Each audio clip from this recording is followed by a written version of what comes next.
भगवान के मामा जी चिंता में बैठे। अब इधर कंस मामा जी चिंता में है, महाराज इतने राक्षस भेज दिए, इतने सेवक भेज दिए मारने के लिए, लेकिन कोई मार के वापिस ही ना आए, मारा वहीं टपक जाए सब। चिंता में बैठा हुआ था कंस। नारद जी आए। नारद जी आए तो नारद जी ने कहा, कंस क्यों चिंता में हो तुम? कंस ने देखा कि नारद जी आए तो पूजन किया, बैठाया। बैठा करके नारद जी से कहने लगा, महाराज क्या बताऊं, जब से उस आकाशवाणी हुई है ना, तेरा मारने वाला अष्टम गर्भ जन्म ले चुका है, तब से मुझे रात भर नींद नहीं आती। रात को मैं दवाई खा खा के सो रहा हूँ, मारा तो भी नींद नहीं आती। महाराज कुछ ऐसा उपाय बताइए जो मैं उनको मार सकूं। तब यहाँ पर नारद जी कहते हैं सुनो कंस, तुम वो एक नंबर के मूर्ख। बोले क्या हुआ गुरुदेव?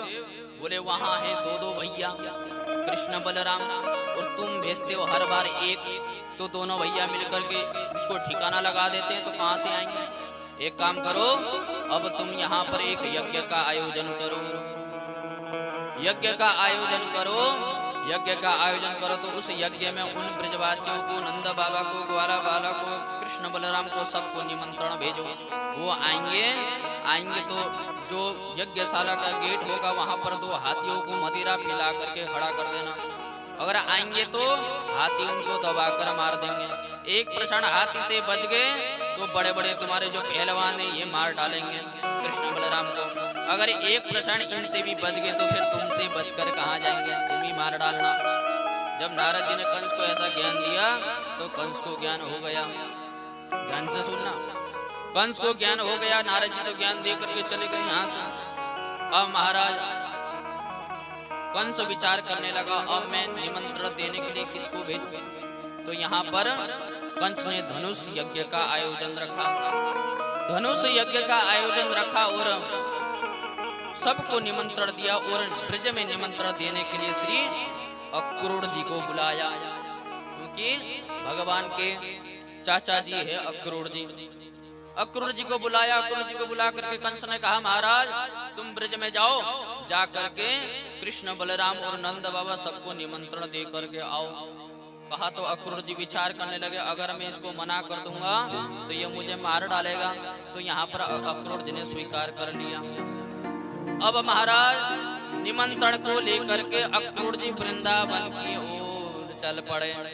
जब मथुरा से अक्रूर जी वृंदावन की ओर जाने लगे तो अक्रूर जी के मन में सोच रहे हैं, अब मैं जाते जाते संध्या का बेला है जाएगा महाराज, उस समय कृष्ण बलराम गैया चरा करके आते दिखाई देंगे। जैसे ही उनकी नजर मुझ पर पड़ेगी तो चाचा जी कहेंगे, आकर के मुझसे गले लगेंगे, बड़ा आनंद के साथ मुझे गले मिलने का सौभाग्य प्राप्त होगा। ऐसा अक्रूर जी मन में सोच रहे थे। सोचते सोचते सोचते जैसे ही रथ लेकर के कहाँ पहुँचे, वृंदावन पहुँचे, तो उसी समय कन्हैया वन से गैया चराकर जा रहे थे, जा चुके थे। बोले महाराज वहाँ पर भगवान के चरण चिन्ह पड़े हुए थे रज पर। जब भगवान वृंदावन में रहते थे ना तो बिना पादुका धारण किए हुए रहते थे। इसलिए आप लोग को भी कहता हूँ, कभी आप लोग वृंदावन जाओ तो कभी भी चप्पल नहीं पहनना चाहिए। हम तो महाराज 3-4 वर्ष रहे, 3-4 वर्ष में हमने चप्पल को शकल भी ना दिखो कहाँ रखना। इसलिए वृंदावन में कभी भी जाओ, वृंदावन में रहो तो वृंदावन में कभी भी चप्पल पहन करके घूमना नहीं चाहिए। बोले महाराज जब भगवान श्री कृष्ण बलदेव भैया के साथ वृंदावन में रहते थे तो बिना पादुका धारण किए हुए वृंदावन में विचरण करते थे। तो इसलिए तो वहाँ के रज को पवित्र माना जाता है। रज को ललाट पर, मस्तक पर लगाते हैं ना, वहाँ के बाबाओं को देखा होगा संतों को। क्यों उस रज पर भगवान नारायण, भगवान कृष्ण के चरण रज पड़े हुए हैं, इसलिए वहां पर चप्पल धारण नहीं करना चाहिए। अब हमारा अक्रूर जी आए वृंदावन, आकर के देखा कि महाराज भगवान अभी गैया चरा के गए हुए। भगवान के चरण को देख करके अक्रूर जी रथ में से उतर जाते हैं, फिर चरण को प्रणाम करते, फिर आगे बढ़ते, फिर चरण देखते तो फिर प्रणाम करते करते सीधा नंद भवन पहुंच गए। अब जैसे ही नंद भवन पहुंचे तो बोले महाराज क्या हुआ? भगवान ने देखा कि अक्रूर जी हमारे चाचा जी आए हैं। बलदेव भैया ने देखा है कि चाचा जी आए हैं। बड़े दौड़े दोनों भैया गए, जा करके अक्रूर जी को बड़े जोर से गले मिलने लगे। अक्रूर जी को गले लगने लगे और कहने लगे, चाचा जी किस कारण आगमन हुआ है आपका? तो अक्रूर जी ने कहा कि इस समय कंस ने एक धनुष यज्ञ का आयोजन किया है, धनुष यज्ञ का आयोजन किया है और धनुष यज्ञ में तुम्हें बुलाया है और नंद बाबा सबको बुलाया है। जब ऐसा कहा तो यहाँ कन्हैया ने कहा चाचा से, अरे आप ना मेरी मैया से, मेरे बाबा से ये मत कहना कि वहाँ यज्ञ का आयोजन, कहना वहाँ मेला लगा है, हम 2 दिन के लिए जाएंगे फिर आ जाएंगे, ऐसा कहना। जब ऐसा कहा तो रात्रि पर महाराज नंद बाबा भी आए।